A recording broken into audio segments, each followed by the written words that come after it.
नमस्कार दोस्तों, फिर से स्वागत है आपके अपने यूट्यूब चैनल पे जिसका नाम है लर्न विद एडू फंडा। मैं हूं कौशल जायसवाल और दोस्तों फिर से लेकर हाजिर हूं मैं सीटेट की पेडागोजी की अगली क्लास। इसमें आई थिंक 25 क्वेश्चन के अराउंड हैं। इसमें मोस्ट एक्सपेक्टेड प्रीवियस स्कोर के क्वेश्चन है दोस्तों। तो केवल क्वेश्चन को टिक नहीं करना है कि ये सही ये गलत है, हर ऑप्शन को डील करेंगे दोस्तों, ताकि इससे रिलेटेड इससे कहीं नियर अबाउट में कोई भी क्वेश्चन आए तो आपके गलत ना हो और आप अच्छे से अच्छा अंक पेडागोजी में गेन कर सकें। दोस्तों चलिए क्लास की आज की शुरू करते हैं। हमारा पहला क्वेश्चन है, पहले हिंदी वाला पढ़ लेते हैं दोस्तों। एक मिनट में पेन ले लेता हूँ।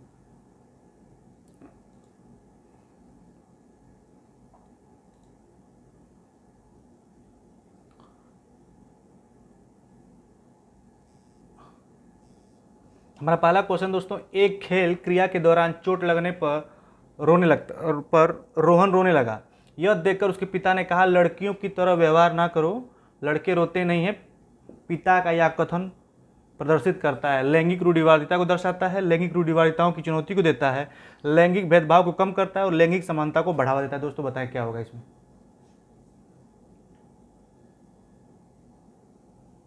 उम्मीद है आपने आंसर दे दिया होगा दोस्तों। चलिए देखते हैं। जैसे पहला ऑप्शन है लैंगिक रूढ़िवादिता को दर्शाता है। चलिए इसको देखा जाता है बाद में। लैंगिक रूढ़िवादिता को चुनौती देता है। चुनौती वाली कोई बात ही नहीं दोस्तों, क्योंकि साफ पता चल रहा है कि इसमें क्या हो रहा है कि लड़कियां ये कर सकती है, लड़के ये नहीं कर सकते। जो समाज में एक क्राइटेरिया बन गया है दोस्तों, सोच बन गई है लोगों की कि लड़की ही घर का खाना बनाएगी, लड़का खाना नहीं बनाएगा।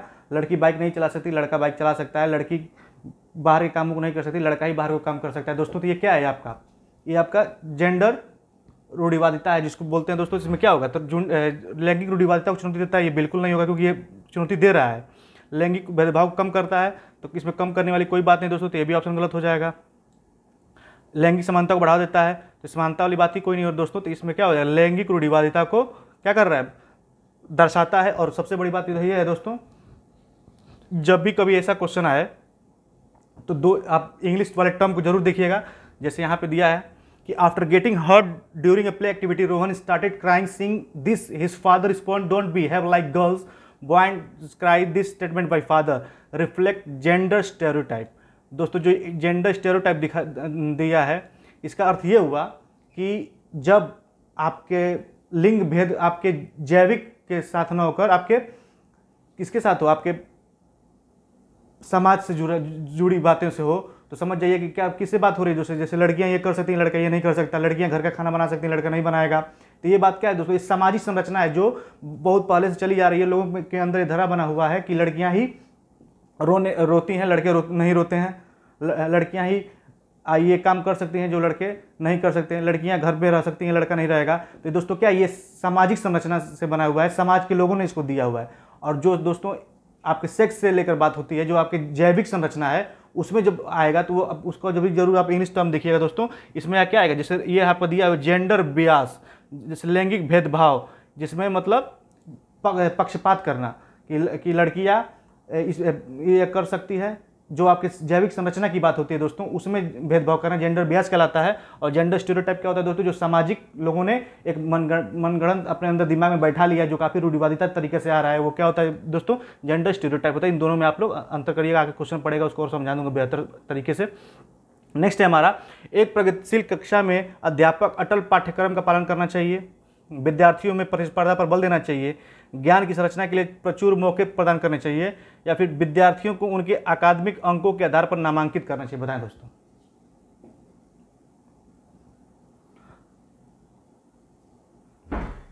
उम्मीद है आपने आंसर दे दिया होगा। चलिए देखते हैं। तो दिया इसमें कि एक प्रगतिशील शिक्षा में कक्षा जो है एक वो कैसी है, प्रगतिशील है। तो इसमें क्या होगा दोस्तों, अध्यापक को अटल पाठ्यक्रम का पालन करना चाहिए। ऐसा कुछ नहीं है कि दोस्तों कि जो एक पाठ्यक्रम है उस पर सेट हो गया और अध्यापक वही पढ़ाएगा। हो सकता है कि उसकी क्लास में कुछ पढ़ने वाले बच्चे हों, कुछ तेज पढ़ने वाले बच्चे हों, कुछ मानसिक रूप से कमजोर हों, कुछ कम लिखने वाले बच्चे हों, कुछ ज़्यादा समझने वाले बच्चे हों। तरह तरह के आपके उसमें क्या दिखेंगे, डिफरेंट तरह के बच्चे दिखेंगे, जो विभिन्न दिमाग रखने वाले होंगे, विभिन्न औसत बुद्धि के होंगे। जिसमें क्योंकि क्लास में क्या इक्वलिटी नहीं होगी, जरूर कोई ना कोई बच्चा अलग अलग तरीके से सीखता है, अलग अलग बुद्धि से होगा। तो दोस्तों एक अटल पाठ्यक्रम एक ही धरे पर सबको वो कर देना कि नहीं यही पाठ्यक्रम चलेगा सारे बच्चों के लिए, तो बिल्कुल ये दोस्तों कहीं से भी ये क्या है, सही नहीं है।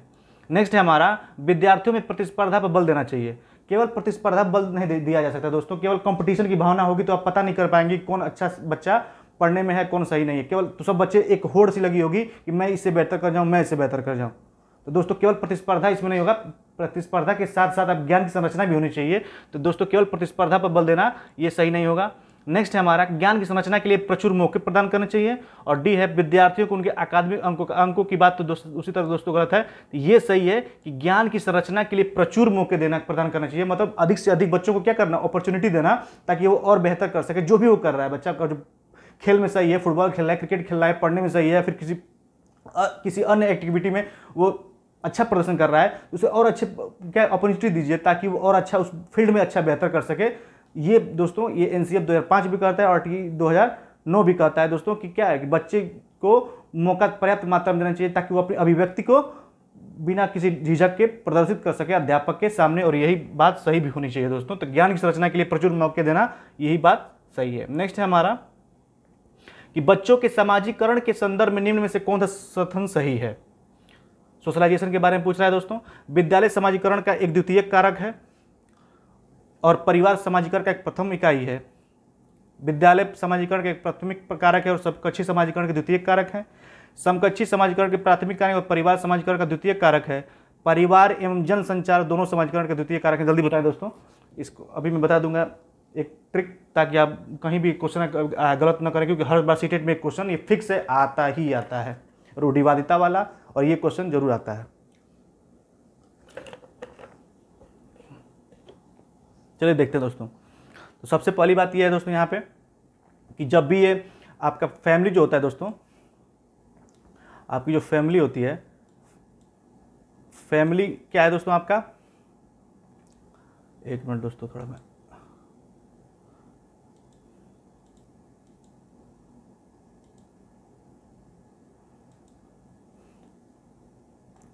दोस्तों जो फैमिली होती है आपकी, ये प्राथमिक कारक होते हैं। फैमिली क्या है दोस्तों, प्राथमिक कारक है।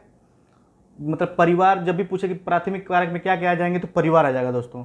और द्वितीय कारक में क्या आ जाएगा दोस्तों आपका, सेकेंडरी क्या आ जाएगा, स्कूल आ जाएगा। तो फैमिली क्या है आपका, प्राथमिक कारक है, स्कूल आपका सेकेंडरी कारक है। कभी कभी ऐसा होता है कि फैमिली के साथ पड़ोसी भी दे देता है। तो दोस्तों अगर फैमिली के ऑप्शन में पड़ोसी है, नेबर से आपके, तो वो आपके तब प्राइमरी में आ जाएंगे। अगर पड़ोसी क्या है और स्कूल के साथ दिया है कि विद्यालय और पड़ोसी, तो दोनों सेकेंडरी हो जाएंगे दोस्तों। जैसा ऑप्शन होगा डील कीजिएगा, लेकिन फैमिली हमेशा क्या होगा, प्राथमिक कारक होगा। तो उसी तरह देख लेते हैं दोस्तों। विद्यालय समाजीकरण का एक द्वितीय कारक है, बिल्कुल सही। परिवार समाज का एक प्राथमिक कारक है, तो ये सही लग रहा है दोस्तों। ये आपका कि विद्यालय समाजीकरण का एक प्राथमिक कारक है, तो प्राथमिक कारक जहाँ जहाँ वो दोस्तों काट दीजिए, क्योंकि फैमिली आपका प्राथमिक कारक है। तो दोस्तों ये गलत हो जाएगा। कक्षी समाजीकरण के प्राथमिक कारक, ये भी गलत हो जाएगा। समाजीकरण में प्राथमिक कारक केवल परिवार होता है, क्योंकि परिवार एवं जनसंचार दोनों समाजीकरण द्वितीय कारक भी गलत है, क्योंकि आपको पता है दोस्तों कि जो बच्चा होता है वो परिवार से ही समाजीकरण की पहली इकाई होती है, क्योंकि वो परिवार से ही समाजीकरण सीखता है दोस्तों कि किसी को नमस्ते करना है, कैसे बैठना है, कैसे बोलना है, बोलने का। ये चाचा जी हैं, बुआ जी हैं, जो बाहर से आएंगे उनका स्वागत करना है। आपका परिवार के कोई बड़े लोग सदस्य नमस्ते कर रहे हैं आगंतुकों को आने में, तो बच्चे को भी सिखाएंगे कि आप भी नमस्ते करो। तो दोस्तों क्या है, सोशलाइजेशन की जो प्रक्रिया है वो उसके परिवार से ही मिल रही है। तो परिवार सबसे पहली इकाई होती है, प्राथमिक कारक होता है बच्चे के समाजीकरण का। उसके बाद वो स्कूल जाता है, तो स्कूल उसका द्वितीय कारक हो जाता है, क्योंकि वो घर से अधिक समय कहाँ देता है, स्कूल में देता है। उसके पीयर्स ग्रुप हैं, उसके सहपाठी वगैरह हैं, तो वो आप वहाँ पे भी उसका सोशलाइजेशन होता है। लेकिन ये पूछे कि पहले सोशलाइजेशन किस में होती है, तो उसके परिवार में होती है। और बच्चा का पहला समाजीकरण कहाँ होता है दोस्तों, परिवार में होता है। और उसकी प्रथम अध्यापिका कौन पूछे तो कौन होती है, उसकी माँ होती है प्रथम अध्यापिका। नेक्स्ट है हमारा कि प्रगतिशील कक्षा में व्यक्तिगत विभिन्नताओं किस प्रकार देखा जाना चाहिए। बताएं दोस्तों, प्रगतिशील कक्षा में व्यक्तिगत विभिन्नताओं को किस प्रकार देखना चाहिए। अधिगम की प्रक्रिया में बाधा, अध्यापक के पक्ष पर असफलता, योग्यता आधारित समूह बनाने का मापदंड, या अध्यापन अधिगम की प्रक्रिया परियोजना के लिए महत्वपूर्ण है। बताएं दोस्तों क्या होगा इसमें, बताएं। तो देखते हैं दोस्तों यहाँ पे तो दिया है, एक प्रगतिशील कक्षा में व्यक्तिगत विभिन्नताओं को किस प्रकार देखना चाहिए। तो आप देखिए इंडिविजुअल डिफरेंस प्रोग्रेसिव क्लासरूम से पूछ रहा है दोस्तों। तो आप देखिए जब प्रगतिशील होगी, मतलब प्रगतिशील कक्षा कैसा होगा दोस्तों, प्रगतिशील हुआ जैसे समावेशी शिक्षा। समावेशी शिक्षा और प्रगतिशील शिक्षा में दो अंतर है दोस्तों। जो समावेशी कक्षा होगा उसमें जाति, लिंग आदि के भेदभाव को मिटाकर एक साथ सब लोग साथ में पढ़ेंगे, तो ये क्या होता है, समयशील शिक्षा होती है। और प्रगतिशील शिक्षा में जो ये बच्चे होते हैं उनको पर्याप्त मौका दिया जाता है कि ताकि वो अपने अभिव्यक्ति को अध्यापक के सामने प्रदर्शित कर सकें, और जो शिक्षण विधि होगी वो बच्चों के अकॉर्डिंग होगी, उनके मानसिक स्तर के अकॉर्डिंग अध्यापक उनके पढ़ाएगा, और अध्यापक जो होगा वहाँ पे एज ए फैसिलिटेटर मतलब सुविधा प्रदाता के रूप में कार्य करेगा। तो यहाँ पे दिया है दोस्तों, एक प्रगतिशील कक्षा में व्यक्तिगत विभिन्नताओं को किस प्रकार देखा जाना चाहिए। अधिगम की प्रक्रिया में बाधा, ऐसा कुछ नहीं। प्रगतिशील कक्षा में जो होता है उसमें अधिगम क्रिया में कोई बाधा नहीं बनता। अध्यापक के पक्ष पर असफलता ऐसे भी गलत है। योग्यता आधारित समूह का मापन बिल्कुल नहीं। आप किसी भी तरह से बच्चों में आप से को सेपरेट नहीं कर सकते, उन्हें एक लेबल नहीं लगा सकते आप कि ये बच्चा कम पढ़ने वाला है, ये अधिक पढ़ने वाला है, चाहे कम पढ़ता है, चाहे इसमें कोई मानसिक दोष है, चाहे बुद्धि का कोई दोष है, चाहे अक्षमता है, चाहे दिव्यांग है, कुछ भी। आप किसी भी बच्चे को आप कैटेगराइज नहीं कर सकते, आप किसी बच्चे पर लेबल नहीं लगा सकते दोस्तों। तो ऐसा जो भी कोई एग्जाम में, सीटेट के एग्जाम में कोई भी ऑप्शन में जब लेबल की बात हो दोस्तों, तो वो तुरंत समझ जाएगा कि नेगेटिव सेंस दे रहा है, ये कतई सही नहीं हो सकता।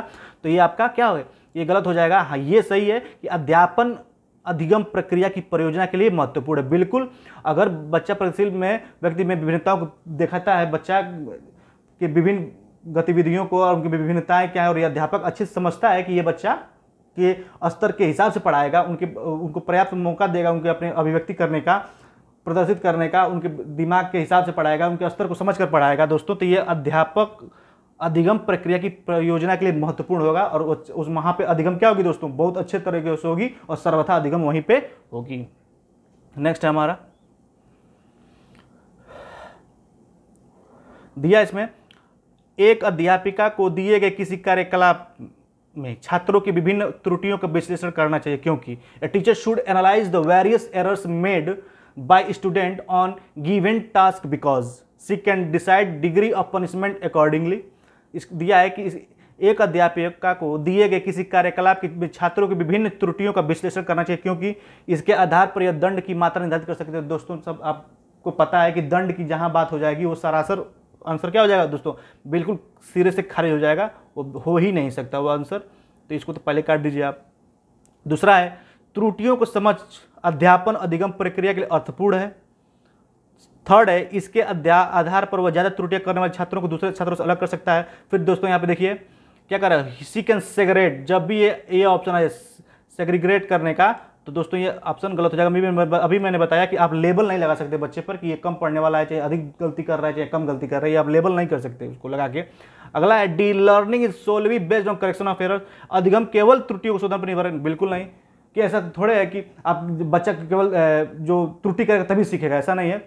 हाँ, त्रुटि सीखने का एक अंश होता है, जैसे थॉर्नडाइक का एक प्रयास एवं त्रुटि का सिद्धांत देख लीजिए। हम बच्चा गलती करके सीखता है, लेकिन केवल गलती करने पर ही सीखेगा ये बात नहीं है। एक गलती करके सीखता है और एक केवल गलती करके ही सीखता है, इसमें दो अलग अलग बातें हैं दोस्तों। तो ये भी गलत है।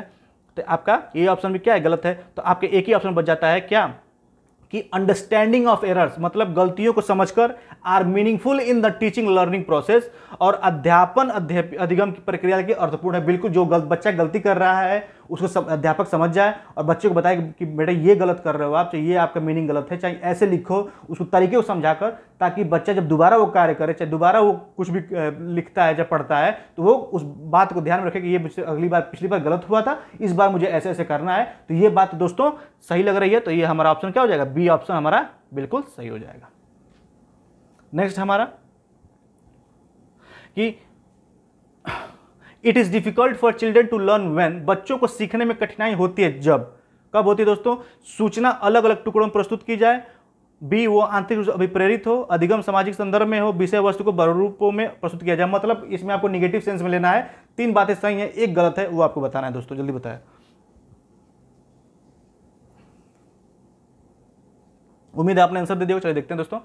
तो दिया, it is difficult for children to learn when information is presented in disconnected chunks, मतलब सूचनाओं को अलग अलग टुकड़ों में प्रस्तुत किया जाए। तो बिल्कुल दोस्तों यही हमारा आंसर मिलेगा, आगे बढ़ने की जरूरत नहीं है, बिकॉज यही जो नहीं पूछा था, मतलब निगेटिव सेंस में पूछ रहा है। तो दोस्तों आपको पता है कि हम लोग पढ़ते आ रहे हैं कि आज जब हम पाठ्य योजना बनाते हैं तो उसमें एक लाइन होती है कि क्या बच्चे पूर्व क्लास से क्या सीखे। जब भी आप बच्चे को पढ़ाएं तो उसके पूर्व अधिगम के बारे में बताएं, ताकि मैंने चीज़ों को रिलेट कर सके। अब ऐसा नहीं कि आप किसी चीज़ को टुकड़े टुकड़े में पढ़ाएंगे कि थोड़ा सा इधर का बता दिए, उधर का बता दिए, फिर किसी और पार्ट का बता दिए, तो कुछ समझ नहीं पाएगा, वो बेकार चला जाएगा आपकी क्लास। इसलिए जो भी बताएं बच्चों को एक संयोजन में बताएं, एक पूरे समग्र रूप में बताएं। मतलब गेस्टाल्ट थ्योरी यहाँ पे काम कर रही है दोस्तों, कि मतलब जो भी बच्चा समझेगा वो पूरा समझे, स्थूल समझे। ऐसा नहीं कि सूक्ष्म तरीके से शुरुआत में पढ़ाएंगे तो वो समझ नहीं पाएगा, क्योंकि बात किसी हो रही है, प्राइमरी टीचर की बात हो रही है दोस्तों। तो बोला सूचना को अलग अलग टुकड़ों में प्रस्तुत किया जाए, ऐसा नहीं है। सूचना को एक बार किसी भी व्यक्ति को सूचना, आप चाहे कोई बालक हो चाहे व्यक्ति हो, कोई सूचना आप टुकड़ों में देंगे तो वो समझ नहीं पाएगा। एक ही बार जब पूरी बात वो समझेगा तब उसको रिलेट कर पाएगा, किसी चीज़ से रिलेशन बैठा पाएगा। जैसे आप मान लीजिए उसको आप जैसे मान लीजिए आप उसको एक बोतल के बारे में बता रहे हैं, तो बोतल के बारे में बताने से पहले आपको बताना पड़ेगा कि ये इसका प्लास्टिक है, इसका ये कैप है, इसके अंदर पानी। अब ऐसा कुछ नहीं कि आप कैप दे दो, आप पूछो कि ये किसका कैप है। तो बोतल का भी हो सकता है, एक छोटे पतले बॉटल का हो सकता है, छोटे बॉटल का हो सकता है, मोटे बॉटल का हो सकता है। लेकिन जब पूरा बॉटल आप उसको दिखाएंगे कि ये बॉटल इसका कैप है, तो बच्चा समझ जाएगा कि इतने मोटे बॉटल का कैप इतना बड़ा होता है। तो दोस्तों किसी भी सूचना को क्या उसको पूरे ओवरऑल में बताना पड़ेगा, मतलब स्थूल बताना पड़ेगा, तब वो बच्चा समझ पाएगा। वो आंतरिक से परिप्रेत है, बिल्कुल सही बात है, अधिगम समझ के संदर्भ में हो, ये सब तीनों सही है। लेकिन दोस्तों ये गलत होते हुए भी सही है, क्योंकि पूछा ही रहता नहीं के बारे में पूछ रहा था, तो ये हमारा ऑप्शन सही हो जाएगा। नेक्स्ट है हमारा, individual difference in development of children can be attributed to. बच्चों के विकास की व्यक्तिगत विभिन्नताओं को किस प्रकार प्रतिरोपित किया जा सकता है। पूछ रहा है बच्चे के विकास को व्यक्तिगत विभिन्नताओं को किस प्रकार प्रतिरोपित किया जाता है। मतलब जो बच्चे के विकास में जो विभिन्नताएं होती हैं वो किस पर आधारित हैं, मतलब केवल आनुवांशिकता पर आधारित हैं के कारण विभिन्नताएं होती हैं, या वातावरण के कारण विभिन्नताएं होती हैं, या दोनों के कारण विभिन्नताएं होती हैं। दोस्तों आपको आंसर मिल गया होगा, तो इसमें बस ज़्यादा काम नहीं है। तो दिया है individual difference in development of for children can be attributed to heredity only. केवल आनुवांशिकता से विभिन्नताएं नहीं आती है दोस्तों, एनवायरमेंट ओनली से भी नहीं आती हैं। दूसरा दिया नाइदर हेरिडिटी नॉर एनवायरमेंट, ना ही आनुवंशिकता और ना ही वातावरण, तो ये भी दोस्तों गलत है। बल्कि क्यों आती है, interplay of heredity and environment. विभिन्नता के कारण क्या है, आनुवंशिकता और वातावरण। आनुवंशिकता और वातावरण में जो दो जुड़वा बच्चे हैं, दोनों जुड़वा बच्चों में एक जैसे लंबाई, एक जैसे आंखों का रंग, सब कुछ सेम होगा, लेकिन वातावरण के कारण वो में डिफरेंट आ जाएगा। हो सकता है बच्चा के समाजीकरण से उनमें थोड़ी जरूर भिन्नताएं आ जाएंगी। बाकी ऐसे बच्चे हैं तो आंखों का रंग, कुछ डीएनए अलग होगा, कुछ डीएनए सेम हो सकता है, तो वातावरण के कारण में कुछ न कुछ दोस्तों उनमें विभिन्नताएं होंगी। और ये काम कौन करता है, हेरिडिटी और एनवायरनमेंट दोनों मिलकर करते हैं। इन्हीं दोनों के कारण बच्चों में विभिन्नताएं आती हैं। दुनिया का कोई व्यक्ति, यहाँ तक कि जुड़वा बच्चों में भी समानताएं नहीं हो सकती, भले वो एक ही जाइगोट से पैदा हुए हों, लेकिन उनमें कोई भी क्या हो, आपके विभिन्नताएं होंगी, वो सेम नहीं हो सकते। नेक्स्ट चलते हैं दोस्तों, हमारा ये ऑप्शन सही है, ठीक लगा लीजिए इसको। नेक्स्ट है हमारा, दिया है कि एक प्रगतिशील कक्षा में शिक्षण अधिगम प्रक्रिया के दौरान अधिगमकर्ताओं का मूल्यांकन। एक प्रगतिशील कक्षा में शिक्षण अधिगम की प्रक्रिया के दौरान अधिगमकर्ताओं का मूल्यांकन बच्चों के अधिगम में सहायक नहीं है, बच्चों के अधिगम प्रक्रिया में रुकावट उत्पन्न करता है, अभिभावकों को प्रतिपुष्टि देने के प्रयोजन में से बेहद सफल, कम सफल व असफल विद्यार्थियों को पहचानने में सहायक होता है, बेहद महत्वपूर्ण है क्योंकि यह बच्चों की समझ की जानकारी देता है और अध्यापिका को अपने शिक्षा शास्त्र और विचार में सहायक होता है। बताएं दोस्तों।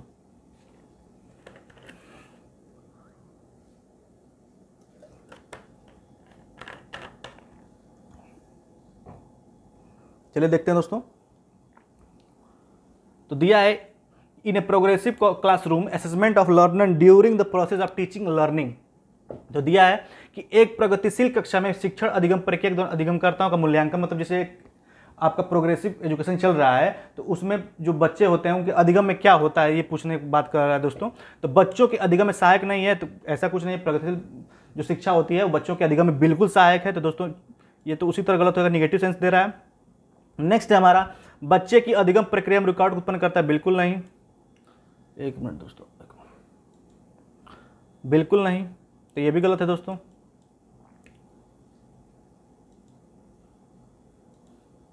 बी वाला ऑप्शन भी क्या है दोस्तों, गलत है। सी, अभिभावकों की प्रतिपुष्टि देने के प्रयोजन से बेहद सफल, कम सफल और असफल विद्यार्थियों को पहचानने में सहायक होता है दोस्तों। तो ये भी बिल्कुल गलत है, क्योंकि अभी मैंने बताया कि आप बच्चे पर लेबल नहीं लगा सकते कि वो कम पढ़ने वाला है चाहे अधिक पढ़ने वाला है, वो कम सक्सेसफुल है या अधिक सक्सेसफुल है। दोस्तों आप लेबल कैटेगराइज नहीं कर सकते बच्चे को, तो ये तो बिल्कुल गलत हो जाएगा दोस्तों। तो केवल एक ही ऑप्शन बच भी जाता है, चलिए पढ़ भी लेते हैं। बेहद महत्वपूर्ण है बिल्कुल, क्योंकि यह बच्चे की समझ की जानकारी देता है और अध्यापिका को अपने शिक्षा शास्त्र पर विचारने का मौका देता है। दोस्तों समझ लीजिए इसको, प्रगतिशील शिक्षा में बच्चे जो अध्यापक जो बच्चों को पढ़ाता है वो बच्चे के भेदभाव को एक दरकिनार कर कर उनके केवल व्यक्तिगत विभिन्नताओं के आधार पर शिक्षा शास्त्र का प्रयोग करता है कि इस स्तर के बच्चों पर कौन शिक्षा शास्त्र प्रयोग किया जा सकता है, किस विधि से पढ़ाया जा सकता है, ये सबसे मायने रखता है दोस्तों। अगर बच्चा प्राइमरी का है उसे आप निगमन विधि से पढ़ाएंगे तो वो कहीं भी सूटेबल नहीं होगा, क्योंकि बच्चों को कुछ समझ में आएगा कुछ को समझ में नहीं आएगा, क्योंकि अब छोटे बच्चे को आप उदाहरण देकर आप पढ़ाएंगे तो समझ में आएगा दोस्तों। अब केवल आप नियम रटवा रहे हैं बच्चे को, जैसे निगमन प्रणाली जो होती है जिसमें रूल टू एग्जाम्पल चलता है, पहले आप रूल देते हैं फिर एग्जाम्पल देंगे तो बच्चा नहीं समझ पाएगा। वहाँ पे क्या है दोस्तों, छोटे बच्चे होते हैं जो प्रगतिशील कक्षा में होते हैं, उन्हें किसी भी चीज़ को देखने के लिए मूर्त रूप में पढ़ाना पड़ता है। और जो आप चिड़िया के बारे में बता रहे हो आप, तो ठीक है चिड़िया का पोस्टर दिखाओ कि ये चिड़िया होती है, इसके पंख होते हैं, ये ऐसे रिलेट करके पढ़ाओगे जिसे बच्चा देख सके।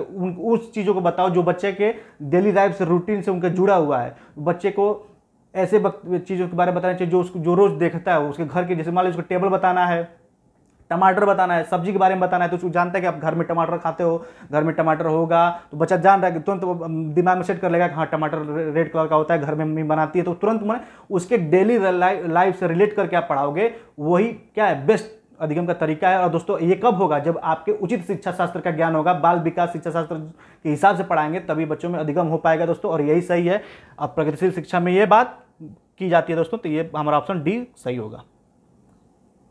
नेक्स्ट है हमारा कि कक्षा में सभी लिंगों में जेंडर रूढ़िवादिता कम करने और विकास के विस्तार की संभावना को बढ़ाने के लिए प्रभावशाली पद्धति कौन सी है।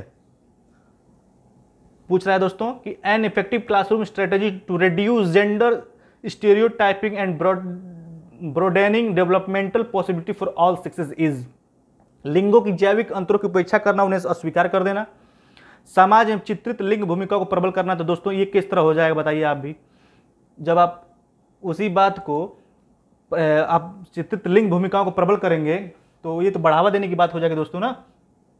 तो ये तो किसी हालत में नहीं होगा दोस्तों। एक मिनट रुक जाइए, मैं इसको और पतला कर लेता हूँ। तो ये दोस्तों ये बात क्या है आपकी गलत है, आपका ये ऑप्शन क्या हो जाएगा दोस्तों, गलत हो जाएगा। ये है एक ही लिंग के योग्यता समूह बनाना, तो फिर तो पक्षपात हो गया। आप लड़कियों का समूह बनाते हो तो लड़कियों की तरफ पक्षपात कर रहे हो, लड़कों का समूह बनाते हो तो लड़कियों की तरफ पक्षपात करो। तो ये भी दोस्तों क्या है, जेंडर में रूढ़िवादिता, ये भेदभाव ही है। तो दोस्तों ये भी गलत हो जाएगा।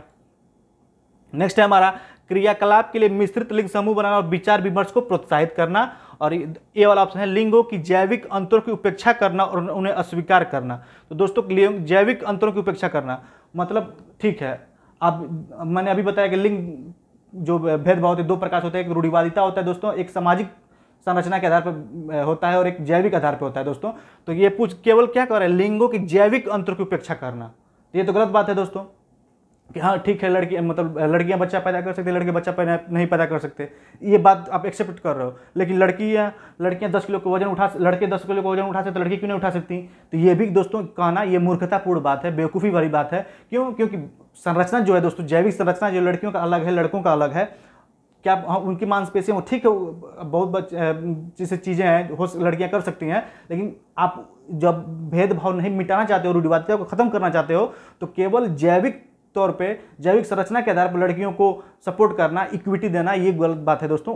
आप समझिए कि जैविक संरचना दोनों की अलग अलग है, लड़के की मांसपेशियां अलग हैं, लड़कियों की मांसपेशियां अलग हैं। तो केवल जैविक अंतर की उपेक्षा करना और उन्हें अस्वीकार कर देना, ये इससे जो रूढ़िवादिता खत्म नहीं होगा दोस्तों। तो ये भी गलत है। हमारा ऑप्शन हो जाएगा क्रियाकलाप के लिए मिश्रित लिंग समूह बनाना और विचार विमर्श को प्रोत्साहित करना। दोस्तों ये ऑप्शन सही हो जाएगा, ताकि उसमें क्या हो, हर तरह के लड़कियों को भी बराबर मौका मिले, लड़कों को भी बराबर मौका मिले और उन्हें अपनी बात कहने का मौका मिले, तब भेदभाव खत्म होगा। नेक्स्ट है हमारा कि बाल केंद्रित कक्षा वो है जिसमें, तो सिंपल है दोस्तों कि child centred classroom is one in which the teacher uses the text book as the only source of knowledge. बिल्कुल नहीं कि केवल अध्यापक एक किताब के ले सहारे बच्चों को पढ़ा रहा है, तो ये तो कोई मतलब, तो आप जैसे आप क्या बोल रहे हैं, सुग्गा प्रणाली को प्रोत्साहित कर रहे हैं दोस्तों। ये हिंदी में विधि होती है एक कि आप किताब लेकर आए, मास्टर किताब लेकर आया, टीचर जैसे बोलना शुरू कर दिया, बच्चे सुन लिए, तो एक आप अध्यापक अपने अनुभव बताए, अपने बात से भी कुछ बताए। जैसे मान लीजिए कोई चिड़िया के बारे में बता रहे, तो बच्चे चिड़िया जान रहे, लेकिन उसके साथ साथ उस छोटे चिड़ियों के बारे में बताओ, कौन बड़ी चिड़िया होती है, कितनी किसकी क्षमता होती है, सब बात बताना, कुछ अपने पास से बताओ दोस्तों, तब ये अधिगम सार्थक होगा वहाँ पे। तो ये गलत है दोस्तों। The teacher segregate the children based on the abilities. बिल्कुल सेग्रेट मैंने नहीं बोला था दोस्तों कि ये निगेटिव सेंस देता है। आप बच्चे को अलग नहीं कर सकते, पृथक नहीं कर सकते, उन्हें वर्गीकृत कर नहीं कर सकते। अध्यापक उनकी क्षमता के आधार पर वर्गीकृत नहीं कर सकते कि कम जानने वाला है इसे पीछे बैठाओ या अधिक जानने वाले इसे आगे बैठाओ, ये सब गलत है दोस्तों। नेक्स्ट है the teacher use rewards and punishment. Punishment की बात उसी तरह आने वाली बात गलत है दोस्तों।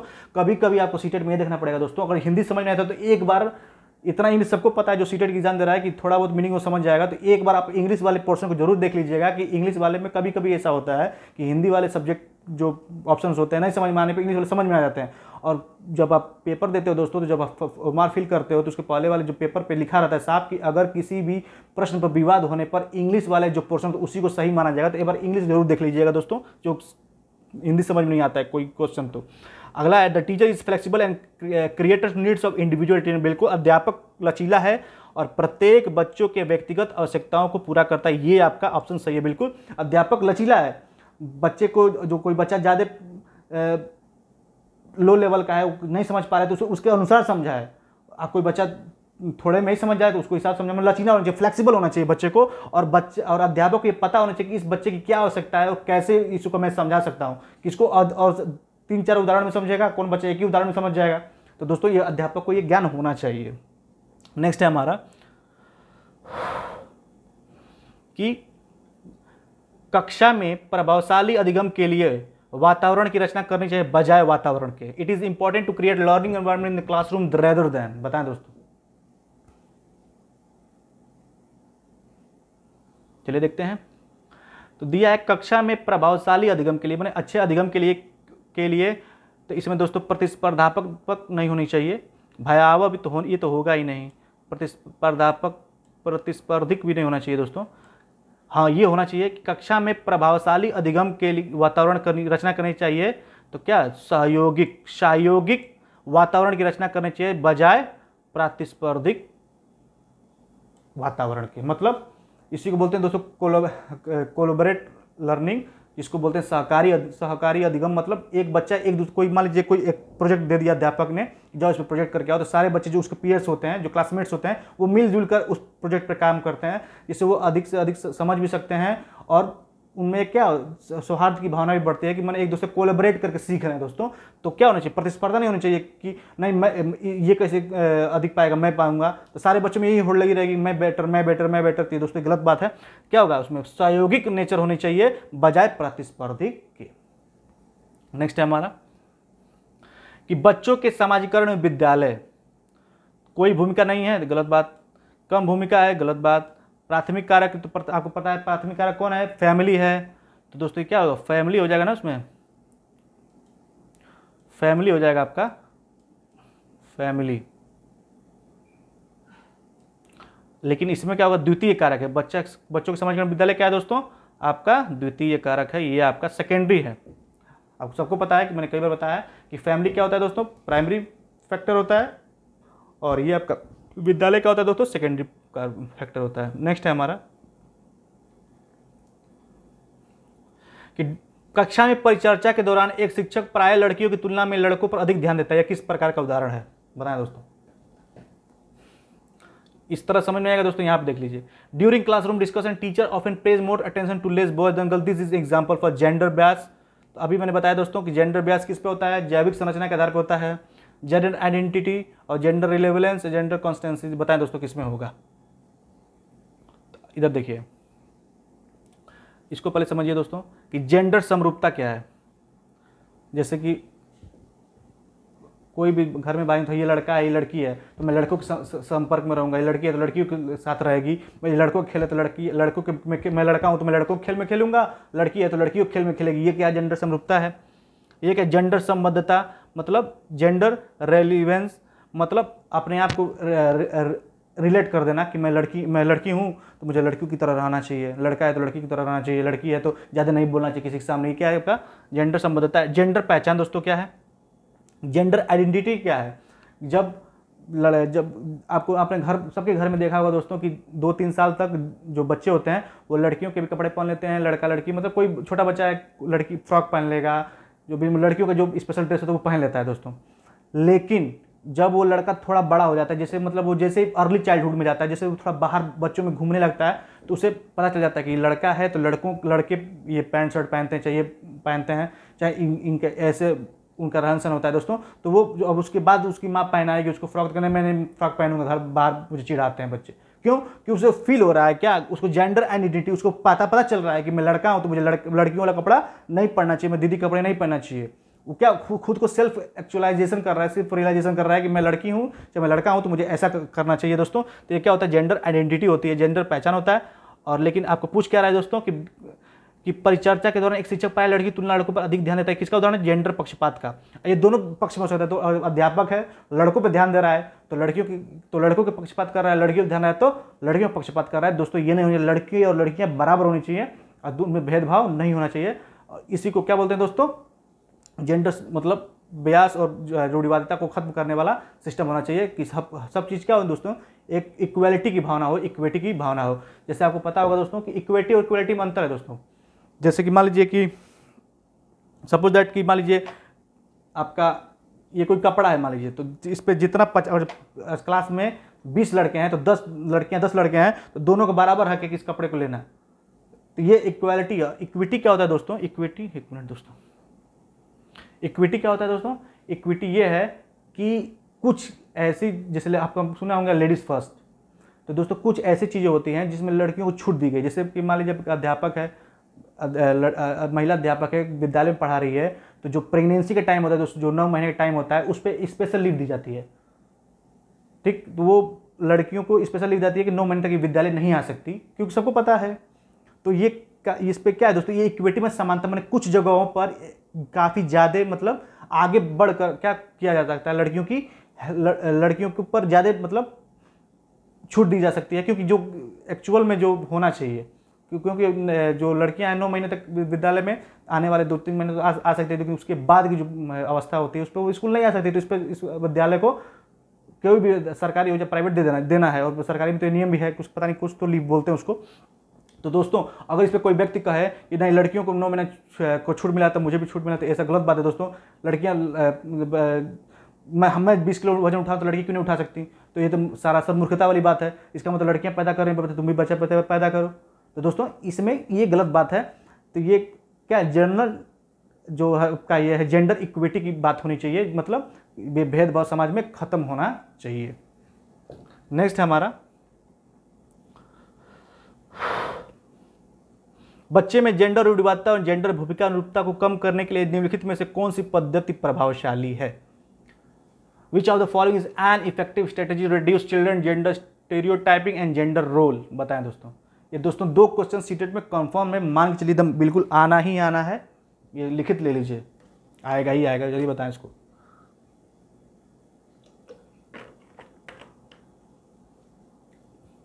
चलिए देखते हैं। तो बच्चों में जेंडर रूढ़िवादिता और जेंडर भूमिका अनुरूपता को कम करने के लिए क्या कौन सी पद्धति प्रभावशाली है। जेंडर विशिष्ट भूमिकाओं को महत्व देना। तो जो अगर आप पहले देखिए जेंडर पक्षपात के बारे में चर्चा करना, चलिए इसको देखते हैं, कुछ समझ में अच्छा लग रहा है। जेंडर विशिष्ट भूमिकाओं को महत्व देना, जब महत्व ही दे देंगे तो दोस्तों उसको कम कहाँ कर पाएंगे हम। सी है जेंडर पृथक को खेल समूह बनाना। ऐसा कुछ थोड़ा है कि पृथक कर देंगे तो फिर आप समाप्त कहाँ कर रहे हैं, कि लड़कियों का अलग खेल है लड़कों का अलग खेल है, तो फिर आप समाप्त कहाँ कर रहे हैं दोस्तों। ये तो आप और बढ़ावा दे रहे हैं कि लड़कियाँ ये खेल खेलेंगी लड़के ये खेल खेलेंगे, तो ये भी गलत है दोस्तों। नेक्स्ट है हमारा, एक मिनट, ये भी गलत है। जेंडर पृथक बैठने की व्यवस्था, इसमें भी दोस्तों लड़कियां अलग बैठेंगे लड़के अलग बैठेंगे, तो दोस्तों ये भी गलत है, तो इसमें आप बढ़ावा दे रहे हैं। ये है जेंडर पक्षपात के बारे में परिचर्चा करना, बिल्कुल जेंडर पक्षपात के बारे में परिचर्चा करना कि ये गलत है, सभी लड़के और लड़के समान हैं, लड़कियां भी जो कर सकते हैं लड़के कर सकते हैं, लड़के कर सकते हैं वो लड़कियां भी कर सकती हैं। दोस्तों इस पर परिचर्चा करना ये क्या है, इसको भूमिका को कम कर सकता है, ये आपका ऑप्शन सही है। तो डिस्कशन अबाउट जेंडर बैस ये सही है आपका। नेक्स्ट है हमारा native theories that children construct about various phenomenon. अनेक घटनाओं के बारे में बच्चों को द्वारा बनाए गए सहजानुभूत सिद्धांतों के संदर्भ में शिक्षक को क्या करना चाहिए? बच्चों के इन सिद्धांतों को अनदेखा करना चाहिए, बच्चों को दंडित करना चाहिए, बार बार याद करने के द्वारा एक सही सिद्धांत के बदल देना चाहिए, प्रतिकूल प्रमाणिक उदाहरण से प्रस्तुत करके उन बच्चों को इन सिद्धांतों की चुनौती देनी चाहिए। दोस्तों ये जो आपका नाइव थ्योरीज जो है, नाइव थ्योरीज, इसका अर्थ ये होता है जब बच्चा छोटा होता है उसमें जीववाद की भावना पाई जाती है, पढ़ा होगा जीन पियाजे वाले में कि बच्चा जब छोटा होता है तो बोलता है कि चांद हमारे साथ साथ चल रहा है। छोटा बच्चा है, कुछ नहीं जानता है, हाँ, तो उसको पता है कि चांद चल रहा है, उसको चोट लग जाएगी, चाहे थोड़ा उसको बार बार उसको मतलब कुछ समझ नहीं आएगा, कुछ साइंटिफिक रीज़न उसको नहीं पता है, उसके पीछे क्या क्या साइंटिफिक रीज़न है इसको नहीं पता। उसको तारे देखेगा, तारे का सोचेगा कि चांद का अपना प्रकाश है, तारे का अपना प्रकाश है, तो उसके बीच के साइंटिफिक रीज़न को नहीं जान सकता कि सेब गिर रहा है तो हाँ उसको ये पता चला कोई भी चीज़ नीचे गिरेगा तो उसको ये भी नहीं पता ग्रेविटी क्या है, ग्रेविटी का ऑफ लॉ क्या है। तो दोस्तों ये कहलाता है क्या, आपका नैव थ्योरीज कहलाता है। तो इसमें पूछ रहा है कि इसमें अध्यापक को इस भ्रम को दूर करने में क्या मदद करनी चाहिए, तो ये पूछ रहा है आपका। तो दिया है बच्चों के इन सिद्धांतों को अनदेखा करना चाहिए, तो अनदेखा कर देंगे तो फिर आप टीचर कहाँ लिए हैं फिर। नेक्स्ट है हमारा बच्चों को दंड करना चाहिए। दंड की बात तो आप पता ही आपको गलत है, अपराध इस टाइम का, तो ये एक तरह समझ लिया कि ये ऑफेंस है। नेक्स्ट है बार बार याद करने के द्वारा एक ही सिद्धांत को बदल देना चाहिए। ऐसा कुछ थोड़े कि रोटेशन वाला जो रिपीट मेमोराइजेशन रोट करना, ये तो कहीं से भी सही नहीं है दोस्तों। तो ये करना प्रतिकूल प्रमाण एवं उदाहरणों को प्रस्तुत करके बच्चों के इन सिद्धांतों को चुनौती देनी चाहिए। आपका क्या है आंसर सही है। मतलब अगर वो बच्चा पूछ रहा है कि चांद हमारे साथ चल रहा है तो उसे बताना चाहिए कि चांद हमारे साथ नहीं चल रहा, और चांद का प्रकाश कैसा है तो पता चला, उसको बताना चाहिए कि चांद का अपना प्रकाश नहीं है, ये सूर्य के प्रकाश से वो करता है, ये उपग्रह है, चाहे से नीचे क्यों गिर रहा है तो ये ग्रेविटी के कारण गिरता है, नीचे गुरुत्वाकर्षण, पृथ्वी एक प्रकार का बल लगाती है जो गुरुत्वाकर्षण के कारण होता है। मतलब ये सब समझाना, उसको बार बार उदाहरण देना ताकि वो बच्चा क्या करेगा, वो समझ जाएगा कि हाँ इसके पास ये साइंटिफिक रीज़न होता है, इसके मतलब रीज़न बिहाइंड इट, इसके पीछे क्या है ये समझ जाए बच्चा, बस यही इसका मकसद होना चाहिए। नेक्स्ट है हमारा कि चाइल्ड सेंटर्ड पेडागोजी प्रमोट्स, छात्र केंद्रित शिक्षा शास्त्र की क्या विशेषता है? केवल पाठ्य पुस्तकों पर निर्भर होना। जब वो बच्चा केवल पाठ्य पुस्तकों पर निर्भर होगा तो स्कूल आने की कोई जरूरत ही नहीं, वो हर से ही पाठ्य पुस्तक से पढ़ लेगा, तो ये तो गलत है दोस्तों। बच्चों के अनुभव को प्रमुखता देना या तुरंत याद करना, तो रोटेशन वाला मैंने बताया कि रोट मेमोरी बिल्कुल गलत है, मेमोराइजेशन को आप हम करेंगे नहीं। योग्यता के आधार पर ये भी गलत, मैंने बताया था कि कैटेगराइज नहीं कर सकते। देखिए कैटेगराइजेशन आ गया, सेग्रीगेट आ गया, ये सब क्या है गलत दोस्तों, ये निगेटिव सेंस है, तो इसको अब सरासर गलत कीजिए। ये सही है, बच्चों के अनुभवों को प्राथमिकता देना, ये आपका निश्चय 2005 भी बोलता है, 2009 भी बोलता है कि बच्चे के अनुभवों को प्राथमिकता देना ताकि बच्चे को अधिक से अधिक अपॉर्चुनिटी देना ताकि वो अपनी बात को यथावत आपके सामने प्रदर्शित कर सके, यही बात आपका सबसे बेस्ट होगा। नेक्स्ट है हमारा कि विद्यार्थी को स्पष्ट उदाहरण एवं गैर उदाहरण देने के क्या परिणाम है, बताएं दोस्तों। अवधारणात्मक परिवर्तनों को प्रोत्साहित करने के लिए यह एक प्रभावशाली तरीका है। यह विद्यार्थियों के दिमाग में भ्रांति उत्पन्न करता है, यह उदाहरणों की समझ में अभाव पैदा करता है, यह उदाहरणात्मक समझ के बजाय कार्यविधिक प्रक्रियात्मक ज्ञान पर ध्यान केंद्रित करता है। बताएं दोस्तों। अब इसका कहने का अर्थ यह है दोस्तों, अगर आप कोई चीज़ पढ़ा रहे हो, मान लीजिए कोई भी आप टॉपिक पढ़ा रहे हो, जैसे मान लीजिए पॉल्यूशन पढ़ा रहे हो, प्रदूषण पढ़ा रहे हो, तो आपकी किताब में दिया हुआ है कि कल कारखानों से निकलने वाले जो धुएं होते हैं उससे प्रदूषण होता है, तो ये तो बच्चे किताब में दिया हुआ है, लेकिन उसके साथ एक गैर उदाहरण भी तो दीजिए। ठीक है, केवल कारखानों से निकलने धुओं से ही प्रदूषण नहीं होता, नदियों तालाबों में जो हम मलमूत्र नालियाँ बहाते हैं, मलमूत्र बहाते हैं, या फिर जो फैक्ट्री से निकलने वाले कचड़े भी पानी में बहा दिए जाते हैं, उसे भी प्रदूषण होता है, उसे जल प्रदूषण कहते हैं। तो दोस्तों ये क्या है, आपका जो किताब में दिया गया वो उदाहरण, वो आपका क्या है, उदाहरण है, लेकिन जो उसके एक्स्ट्रा आप अपने पास से उदाहरण दे रहे हो ये आपका गैर उदाहरण है। तो यही पूछ रहा है कि जो गैर उदाहरण बच्चों को दिया जाता है ये बच्चों के अधिगम में मदद करता है या फिर उन्हें भ्रांतियाँ उत्पन्न करता है या फिर उनके कॉन्सेप्ट क्लियर नहीं करता, यही पूछ रहा है दोस्तों। तो क्या है इसमें कि यह अवधारणात्मक समझ के बजाय कार्यविधिक प्रक्रियात्मक ध्यान पर केंद्रित करता है, ये गलत बात है दोस्तों। यह अवधारणा को समझ में अभाव पैदा करता है, नहीं। यह विद्यार्थियों के दिमाग में भ्रांति पैदा नहीं। क्या होगा दोस्तों, ये हमारा ऑप्शन क्या हो जाएगा, ये अवधारणात्मक परिवर्तनों को प्रोत्साहित करने के लिए एक प्रभावशाली तरीका है। बिल्कुल, is an effective way to encourage conceptual change. मतलब बच्चा तो ये तो जान ही जाएगा कि फैक्ट्री जो धुएं निकलते हैं उससे वायु प्रदूषण होता है, और नदियों तालाबों में जो कचड़े वगैरह मलमूत्र वगैरह बहाए जाते हैं उससे जल प्रदूषण होता है। तो दोस्तों उसको दिमाग में आ जाएगा कि हाँ वायु प्रदूषण भी होता है, जल प्रदूषण भी होता है। और आप उदाहरण देंगे कि रेफ्रिजरेटर से जो धुएं जो आपका क्लोरोफ्लोरोकार्बन है उसे ओजोन, मतलब जो बच्चा उस समझने लायक है उसे बताइए तो ये समझ जाएगा कि हाँ इससे ओजोन में भी प्रदूषण हो रहा है, जिससे पैराबैंगनी किरणें आने में दिक्कत होती है। मैंने तमाम सारी बातें जो है इससे रिलेटेड ज्योग्राफी में नहीं जाना चाहता, तो इसे गैर उदाहरण देने से क्या बच्चे की कॉन्सेप्चुअल जो थिंकिंग है उस पर प्रभाव तरीके से क्या होगा दोस्तों, उसका और विकास होगा और वो और अच्छा दूर से सोच समझ सकता है। नेक्स्ट है हमारा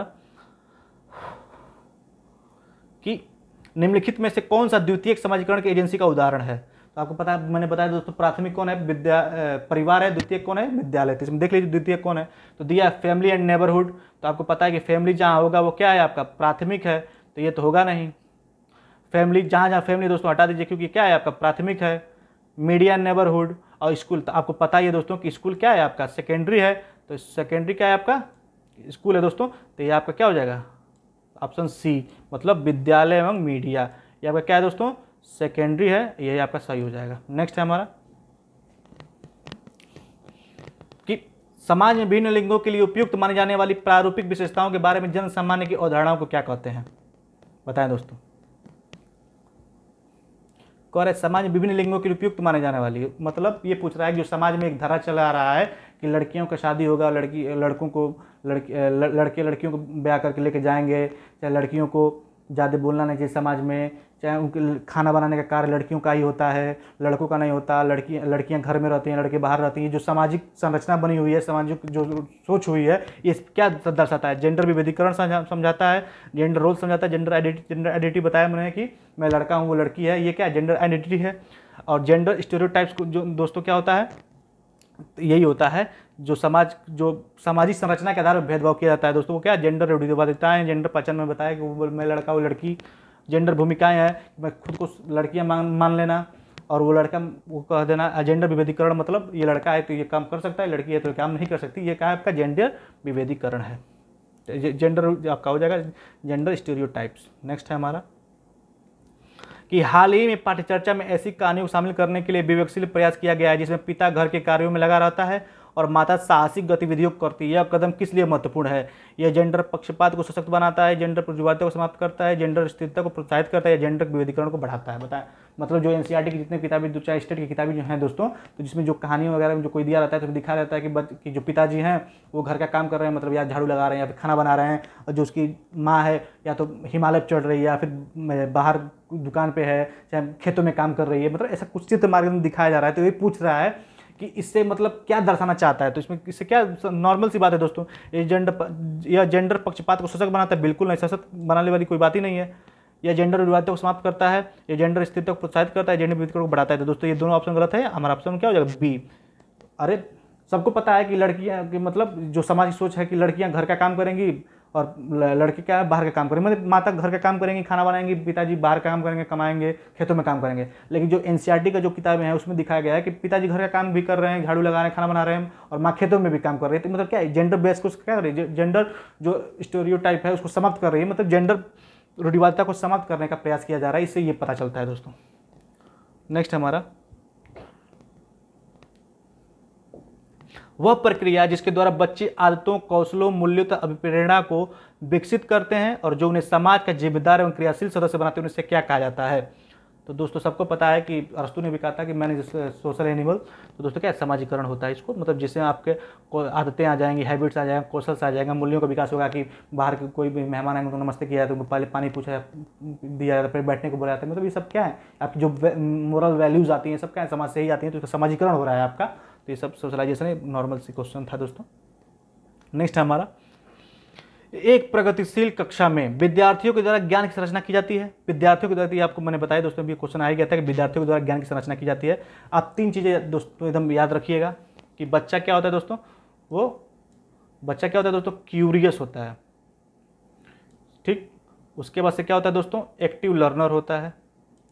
और तीसरा क्या होता है दोस्तों, वो अपने साथ समझ विकसित लेकर पैदा होता है, मतलब उसके अंदर कुछ न कुछ भाषाई क्षमता, नॉम चम उसकी कौन सा क्षमता उसकी क्या होती है, जन्मजात होती है। ये 3 चीज़ें एकदम याद रखिएगा कि बच्चा क्यूरियस होगा, उत्सुकता होगा, ज्ञान संरचना स्वयं करेगा और खुद करके सीखने वाले बात, और एक्टिव लर्नर होता है। ये जहाँ जहाँ ऑप्शन दोस्तों ये हमेशा क्या है, प्लस वाले ऑप्शन होते हैं, मतलब एक गुड सेंस वाले ऑप्शन होते हैं। इसमें देखिए दिया है कि विद्यार्थी के द्वारा ज्ञान संरचना की जाती है, तो बिल्कुल ये सही बात है। ये आंसर फिर भी हम 4 ऑप्शन पढ़ लेते हैं कि विद्यार्थियों के द्वारा निष्क्रिय रूप से ज्ञान प्राप्त किया जाता है। अभी मैंने बताया कि बच्चा जो होगा क्या एक्टिव लर्नर होता है और सक्रिय रहकर ज्ञान प्राप्त करता है, तो ये दोस्तों उसी तरह गलत हो जाएगा। विद्यार्थियों द्वारा ज्ञान को उसी रूप में दोहराया जाता है, दोहराने रिपीटेशन वाली बात ही नहीं होती दोस्तों। जैसा थोड़ा है कि जैसे मान लीजिए मैंने बता दिया कि ए फॉर एप्पल होता है, तो बच्चा उसी को दोहराएगा नहीं, हो सकता है ए फॉर वो एक्स बोल सकता है, उस घर और भी कुछ समझ सकता है।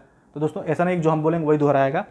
और नेक्स्ट हमारा डी, शिक्षक के निर्देशों के अनुसार विद्यार्थियों के द्वारा ज्ञान का अनुसरण किया जाता है। तो अनुसरण भाई कोई गलत बात नहीं है दोस्तों, लेकिन सही सबसे हो गया क्या, ये ठीक है। अगर ये ऑप्शन है तो इसको लगा सकते थे, लेकिन विद्यार्थी की द्वारा ज्ञान संरचना की जाती है, तो ये बिल्कुल सही है दोस्तों। ये चूंकि हमारा बेस्ट ऑप्शन है तो ये हमारा होगा। नेक्स्ट है हमारा, आपकी कक्षा में एक विद्यार्थी को विभिन्न, आपको दिख नहीं रहेगा दोस्तों, रुकिए मैं बड़ा कर देता हूं।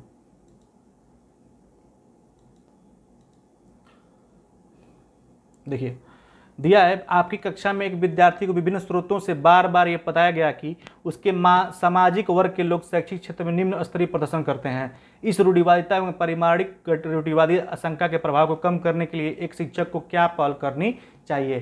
क्वेश्चन आप पढ़ लीजिए दोस्तों, इसका क्वेश्चन मतलब समझा देता हूँ दोस्तों। इसमें कह ये रहा है कि कोई बच्चा है जिसे ये बार बार मतलब उसको समाज के लोगों ने ये बताया कि तुम मतलब या फिर छोटी जाति का हो या फिर किसी चीज़ से दिव्यांग हो, चाहे जो भी हो, दिव्यांग हो चाहे मतलब कोई मतलब और कोई भी उसकी कमी हो, उसके जेंडर में कमी हो या फिर उसके पूरे कम्युनिटी में कमी हो, तो बताया जा रहा है कि तुम छोटे जाति के हो, चाहे तुम दिव्यांग हो, तुम ये कभी नहीं कर सकते, तुम नीच जाति के हो, मतलब तमाम सारी बातें समाज में जैसा होता चला आ रहा है। तुम ये कभी कर नहीं सकते, तुम स्कूल नहीं जा सकते, तुम पढ़ नहीं सकते, तुम पढ़ लिख के क्या करोगे, तुम कुछ कर नहीं पाओगे, तुमको फिर तुम्हारे जैसे तुम्हारे माँ बाप आप चाहे बाकी तुम्हारे कम्युनिटी के लोग जो कर रहे हैं तुम भी वही करोगे। जैसे मान लीजिए कोई भिखारी व्यक्ति है और उसका बच्चा कोई अपने बच्चे को एडमिशन कराता है स्कूल में, तो समाज के लोग बोलते हैं, चाहे स्कूल वाले कोई बोलता है कि आप क्या करोगे, तुमको भी भीख मांगना है अपने माँ बाप की तरह, जैसे तुम्हारे अन्य तुम्हारे गाँव के लोग मांगते हैं, तुम भी ऐसे करोगे। तो दोस्तों यही पूछ रहा है कि इसको कम करने के लिए, इस आशंका को, उस शिक्षक को क्या पहल करनी चाहिए। तो दिया है, इस प्रकार के सरोकारों को अनदेखा कर देना चाहिए, तो बिल्कुल नहीं दोस्तों। अनदेखा कर देंगे तो फिर आपका विद्यालय भेजने का उस बच्चे का कोई मतलब नहीं है। नेक्स्ट है हमारा, विभिन्न सामाजिक वर्गों के विद्यार्थियों के बीच प्रतियोगिता आयोजित करने का कोई मतलब नहीं। मान लीजिए क्या पता कि वो एक तो छोटे तबके से उठकर इस विद्यालय आया है और प्रतियोगिता करने में कहीं ना कहीं वो हार जाता है, तो वो और भी क्या हो जाए, मानसिक ग्रस्त हो जाएगा और हतोत्साहित हो सकता है, फिर वो कभी विद्यालय आने का सोचेगा भी नहीं। नेक्स्ट हमारा, विद्यार्थी से पढ़ाई छोड़कर किसी अन्य क्षेत्र में शामिल होने के लिए बिल्कुल नहीं, कैसे कर सकते हैं आप। लेकिन ये सही है कि विभिन्न सामाजिक वर्गों के रोल मॉडल संबंधित कहानियों के उदाहरण से प्रस्तुत करना चाहिए। मतलब उसे बताइए कि आपके तुम्हारे कम्युनिटी के लोग भी बहुत से पद पर गए, जैसे भीमराव अम्बेडकर का उदाहरण दे सकते हैं कि दलित जाति के होते हुए संविधान निर्माता हो गए, गोलमेज सम्मेलन में शामिल हुए, आज़ादी की लड़ाई लड़े, कई बार कांग्रेस अध्यक्ष बने, ये सब बताइए। अरुणिमा सिन्हा हुआ, पीवी सिंधु हुई, मैडम चानू हुई, जो गरीब सिर्फ तबका से व्यक्ति हो तो गरीब का व्यक्ति भी आईएएस, तमाम सारे ऐसे उदाहरण भरे पड़े हैं दोस्तों किताबों में। उसे अलग से अलग उदाहरण दीजिए। लालू बहादुर शास्त्री का उदाहरण दे सकते हैं कि वो एपीजे अब्दुल कलाम का उदाहरण दे सकते हैं कि इतने गरीब होने के बावजूद भी भारत के राष्ट्रपति बने, मिसाइल मैन ऑफ इंडिया कहलाए। तो तमाम सारे उदाहरण हैं ताकि बच्चे का भी ये कॉन्फिडेंस डेवलप हो कि वो लोग ऐसा कर सकते हैं, मैं तो अभी उनसे भी थोड़ा अच्छा हूँ, तो मैं तो कुछ भी कर सकता हूँ। तमाम सारे उदाहरण देकर अध्यापक को उसे मोटिवेट करना चाहिए, न कि डिमोटिवेट। नेक्स्ट है हमारा कि बच्चे अन्य घटनाओं के बारे में सहजानुभूत सिद्धांत की संरचना करते हैं, इस पृष्ठभूमि में एक शिक्षक को क्या करना चाहिए। बच्चे अन्य घटनाओं के बारे में सहजानुभूत सिद्धांत की संरचना करते हैं, इस पृष्ठभूमि के एक शिक्षक को क्या करना चाहिए। समाज के बच्चों की अवधारणाओं को सुनती देनी चाहिए, बच्चों के इन विचारों को खारिज करना चाहिए, तो गलत बात है दोस्तों। विचारों के सिद्धांतों को अनदेखा करना चाहिए, बिल्कुल नहीं।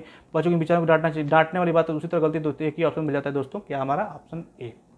आज का लास्ट क्वेश्चन है दोस्तों, आई थिंक ज़्यादा मैंने एक्सप्लेन भी कर दिया आज, कि परिवार एवं 5 पढ़ो बच्चों की समाजीकरण की। तभी मैंने बताया दोस्तों, प्राथमिक एजेंसियाँ की, मध्य एजेंसियाँ, द्वितीयक एजेंसियाँ। तो दोस्तों अब सबसे बड़ी बात यही है कि आपका परिवार जहाँ आ जाएगा, तो अपने बताया था परिवार क्या है, आपका प्राथमिक एजेंसियाँ हैं। तो परिवार के साथ, और मैंने बोला कि परिवार के साथ अगर जो 5 पड़ोस है ऑप्शन में परिवार है तो प्राथमिक एजेंसियाँ में आ जाएगा। और परिवार मान लीजिए नहीं और द्वितीयक एजेंसी पूछा है, तो द्वितीयक आपको पता है स्कूल है, सेकेंडरी, और उसके साथ परिवार आस पड़ोस जुड़ा हुआ है तो आप सेकेंडरी में आ जाएगा दोस्तों। जैसा ऑप्शन वैसा आप डील करिएगा। इस प्रकार दोस्तों आज का एक क्वेश्चन थे।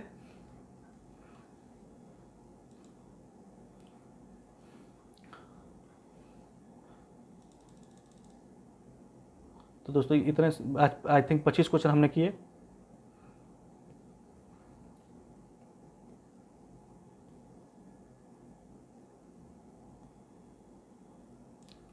तो दोस्तों ये रहा आपका टेलीग्राम लिंक। आप इसकी पीडीएफ के लिए आप टेलीग्राम लिंक को ज्वाइन कर सकते हैं, लर्न विद एडू फंडा करके। और वीडियो पसंद आए तो लाइक करें, शेयर करें, सब्सक्राइब करें। मिलते हैं नेक्स्ट वीडियो में, तब तक के लिए पढ़ते हैं, धन्यवाद।